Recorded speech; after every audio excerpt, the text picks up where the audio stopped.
Ayan. Nagkagulo na. Oh, galit na galit itong sina mga kababayan, sina Bato, sina Marcoleta.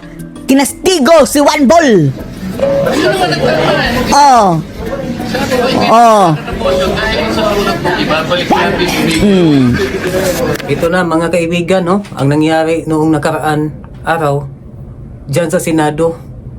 Pumalag sina Marcoleta at sila Senator Bato ng minority bloc dahil sa yung si Bryce Hernandez, yung taga DPWH na Assistant District Engineer na sangkot sa anomalya dyan sa mga proyekto ng DPWH, hiniram ng Kongreso, hindi na binalik dahil tumawag si Tambaluslos dyan kay Sotto.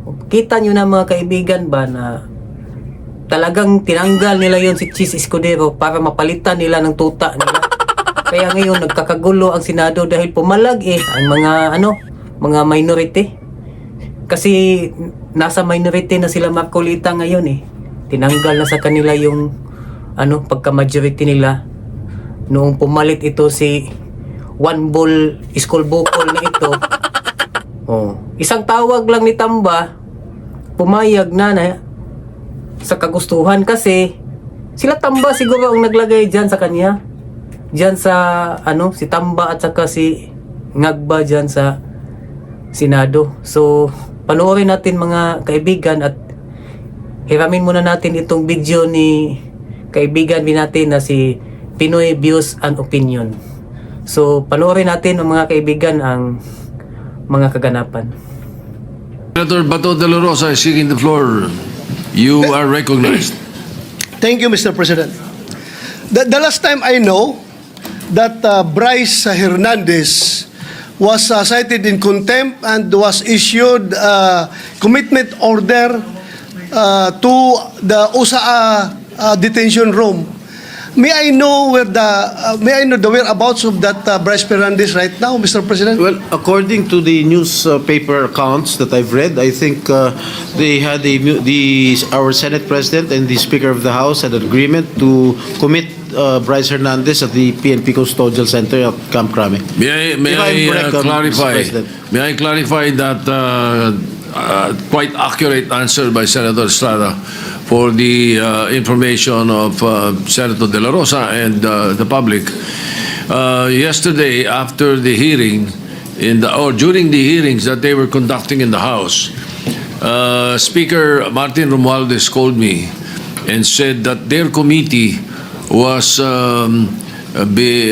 allowing Mr. Hernandez to remain in the House and in the House of Representatives, and that he was requesting that he not be returned back to the Senate because of some fear for his life. That is according to him. So what I did was I asked the Speaker what he plans, because we cannot allow that. I said he is under our custody and therefore he is in contempt in the Senate. Pag iniwan namin sa inyo, sabi ko, ibig sabihin niyan para namin pinawalan. Correct, Kaya Mr. hindi President. ako pumayag. Correct. So Correct. what I did was I asked the Sergeant at Arms to bring Mr. Hernandez to the PNP Custodial Center, and that is where he is now. Still under the care of the OSAA. Mr. President, is there a possibility that we can commit him back here in the Senate? Of course, during he's still under custody of the Senate, and therefore Let him be jailed here, Mr. President. indirects. We had to give in to the request of the Speaker that he be not returned here as. Yeah, but Mr. President, I think as we speak, the jurisdiction of the person of Bryce Hernandez belongs to the Senate. Yes, and that's why we can call him here anytime we need him. Thank you, Mr. President. Senator Ping Lacson is recognized. Thank you, Mr. before President. With all due respect to the distinguished minority leader, there's what we call legal custody and physical custody. Lawyers know this, Mr. President. As long as the Senate retains the legal custody over the person of Bryce Hernandez, the physical custody is of no moment, Mr. President. Whenever we need him, we'll just direct the PNP Custodial Center to deliver him here. And if the House of Representatives will be needing him, they will have to ask our permission. They cannot go direct to the PNP and tell them to bring the person of Bryce Hernandez to the House of Representatives. And this is not a new rule, Mr. President. We have committed Alvin Balag to the Pasay City Jail. We have committed persons cited in contempt by the Senate in other detention centers. We're not changing the rules, Mr. President.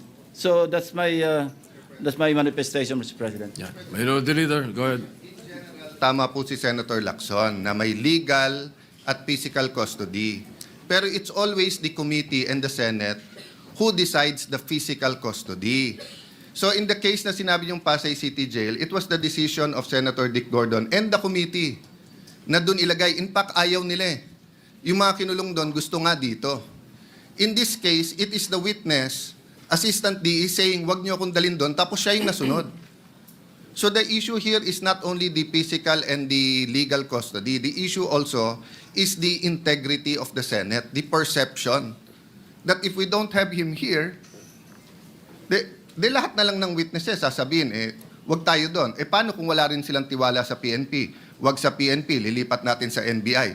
The peculiarity of this case is that it wasn't the House nor the Senate, nor the PNP, nor the intelligence community making the request. It was the witness. I beg to disagree.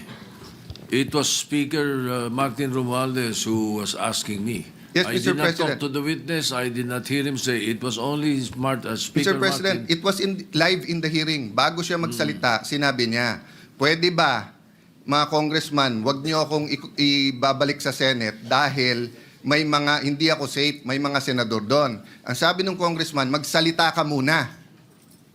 Meaning condition pa nila, magsalita ka, saka na. That's why I think, in fairness to the speaker, no? I don't think this is his personal I don't think he wishes. was also present. Yeah, in much the same way as I did not hear that. Let me clarify that, particular- Mr. President. I Yes. don't think it's his personal request. I think he was conveying it as speaker to this chamber in the same manner na pag may request kami sa House, either the majority leader or the Senate President will request it. But hindi naman po alam ng tao na ang request ay formal eh. And again, hindi ko na question yung kagabi. But all over the news and live, yun po ang lumalabas. Yung witness ang nagdidikta na wag niyo ako ibalik sa Senate. Ano ba experience niya dito? Ano ba ang ginawa natin sa kanya? Di ba? Wag siyang ibalik sa Senate for detention. Pero Yes. we will never allow that he not be brought here back Agree, when Mr. needed. President. As a matter of fact, if you move for for him to be returned here, we will return him right away. Agree, Mr. President. Ang problema kasi he gives the impression na pag dito, mapre-pressure or may kakausap sa kanya eh. Yun yung impression ngayon eh. Which I think is unfair to all of us. I'd love for him to name senators here para ma-confront natin na siya. But anyway, Mr. President, Yes, I think we okay. vented I don't know the pleasure of my colleagues. No, may I yield to Okay. Senator So Marcoleta? just to ventilate more on what the minority leader was saying, let me just place on record so that the public will know. You know, we have Section 6C of the rules of the Blue Ribbon Committee. It's very clear. It says a witness cited in contempt may be ordered to be detained in such place as may be designated by the committee alone or with the concurrence of the Senate President. Or either. Just on the rules, we've done this already in the past, and we have not deviated from the rules. But if our good colleagues would like to discuss this further, maybe in a caucus, after the speeches, we could have a caucus and discuss, Mr. President, if we want him back here or we would keep him in the PNP Custodial Center. Yes, so that we can we'll- continue with the debates. We'll continue with that. But before I recognize Senator De La Rosa or Senator Marcoleta, again, for the concern of the minority leader, um, we the people's or the independent commission that is being created, we leave it up to the executive. That's their problem. But in the Senate, I have filed since August 16 the Independent People's Commission. Perhaps your concern can be addressed in our own bill. I hope by very soon we will be conducting a hearing of the matter. Yeah, both, Mr. President, because if you remember, during the time of Ferdinand Marcos Sr., there were independent commissions. And the opposition, and we are the new opposition here, Yes. advocated that. But I am studying your bill, and I thank you for filing it, Mr. We President. can include that. We can include that. And this bill will be a lot better than the executive order because the executive order can be shut down by the Supreme Court. But especially Section 4 of the proposed executive order. But in Section 4 of the Independent People's Commission, we are practically addressing that already right there in the bill. All right, thank you. Senator, are you giving way? Senator you, Mr. Marcoleta is President. recognized. May I have the permission, Mr. President, to read your letter addressed to the House Infrastructure Committee dated September 8, 2025. This is to formally approve your request for Mr. Bryce Hernandez to attend your hearing tomorrow, September 9, 2025, 9 a.m. at the People's Center House of Representatives. We expect that he be returned safely immediately after the said hearing to the Senate. So this is very categorical, Mr. President. Their request that he be called for hearing in the House of Representatives was conditioned upon his safely return to the Senate. There is no need for a motion, Mr. President. I was still the chairman of Blue Ribbon Committee at the time, and it was very clear that we committed him to the custody of our Sergeant-at-Arms. Not in Quezon City, not anybody else. And so, as already asked by Senator Alan, we are not supposed to change the rule. I move, Mr. President, that he be back immediately to the custody of the Senate, not only because this is the condition that you gave them, but more importantly, in order to erase the perception that if he is here in the Senate, he is not safe. I will reject the idea that if he returns in the Senate, manganganib ang buhay niya. It is as if that we are giving credence to his statement, which I believe is not true, Mr. President. Mr. President. Majority Leader. Yes, Mr. President, with due respect to our colleague, Senator Marcoleta, there was an intervention. Actually, he was supposed to come back to the Senate. But the Speaker of the House had intervened and asked if he can be kept in the House, which you did not agree. And Yes. you said that we will put him in the PNP Custodial Center under the custody still of OSA and the Senate. Legal custody of the Yes. Senate. So Still. when he wrote the letter, Your Honor, wala pang intervention. So walang kasalanan dyan si Senate President. He was going to bring him in, but we are not bending any rule. But the because the Senate request- President already has said the rule. Mr. which allows President, the us- request of the Speaker of the House of Representatives is inconsequential here. Legal or otherwise, the custody must be here. They are only asking us to lend him to their committee. The legal custody is still acquired by the Senate. And then the committee was the one who ordered him to be legally detained in the custody of the Senate. The committee was the one who did that, not the Speaker of the House of Representatives. He could request that, but we are sorry to deny that Maybe, because Mr. the President, legal Mr. custody, President, yeah. legal or physical, is still with the Senate. Mr. President, I think the points raised by Senator Marcoleta are valid. I think at that time, the witness had no fear of his life, but now he has fear of his life. We will guarantee that he's safe, even if he's in the Senate. No, that's why we're guaranteeing his safety if he's here in the Senate. But let's also be transparent, Your Honor, because I think the question there is, kung meron bang mag-iimpluwensya pa sa kanya That Diba? was the point of the Later on. minority leader. Correct. There might be a perception that if he's here, he might be influenced by someone. That is also Correct, Mr. President. the minority leader made mention of that. And that's why I believe the Senate President made that decision to keep him in a neutral area, which is the PNP Custodial Center. But then again, Mr. President, we're a deliberative body.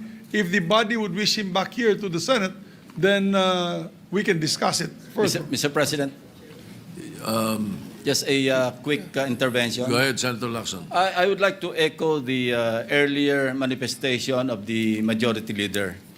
Yung letter po ng ating Senate President was valid before the intervening event occurred. So we cannot invoke the letter of the Senate President kasi wala pa yung intervening event na mayroong request from the Speaker of the House. And the Senate President, you know, using his own wisdom, granted the request, but we are not given, or we have not given the legal custody of Bryce Hernandez to the House. We still maintain or retain the legal custody over his person. And as I mentioned earlier, kung kailangan siya ng House, they will have to seek permission from the Senate President. Again, yes, they are not in Thank you, Mr. custody. President. Yes, Mr. Senator De La Rosa, President. yes, go ahead. Thank you, Mr. President. Mr. President, You know, Let Senator De La Rosa speak first. Go ahead. we have a very sad experience, Mr. President. Because if the reason why the Speaker requested for Bryce Hernandez to be detained not in the Senate, because for fear of being influenced by anybody or any member of the Senate. Alam mo, Mr. President, Colonel Grijaldo nag-testify dito sa ating committee about the wrongdoings of the members of the Quadcom. Nagsumbong siya dito, Mr. President. And after he read his statement, sabi niya sa amin, Sir, can I be protected by the Senate? Dahil alam kong pinag-initan na ako ngayon ng House. So, I share the information to the committee and even to the leadership of the Senate. But the following day, or the days after, he was required to appear before the Quadcom and he was cited in contempt. Nang siya ay na-contempt, kinulong siya doon. At nang kinulong siya doon, look, what happened? Binubombard siya doon, pinupuntahan siya doon at sinasabihan na huwag yung gusto namin na mangyari, gawin mo na para makalabas ka na dito sa kulungan. Hindi nag-give in si Colonel Grijaldo.